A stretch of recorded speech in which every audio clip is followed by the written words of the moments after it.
Well, actually, when we talk about sustainability, the heart of it is actually pursuing the triple bottom line. The triple Okay. bottom line would actually include the people, Okay.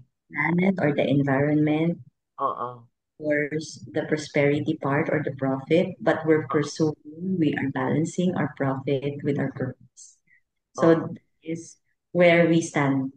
So we actually, kaya nga ang tagline namin, we evolve from great ideas, start on a blank sheet of paper to paper with purpose.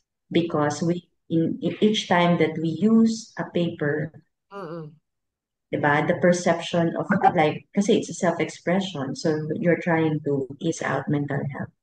So at Mm. the time when you use paper, tapos you gift it, di parang, tapos you give it responsibly na it's made out of, from a sustainable, and you're also advocating yung preservation of the planet because you have Right. that Right. consciousness and mindfulness that Oh, everything that you buy is you have a contribution in yes. preserving the environment.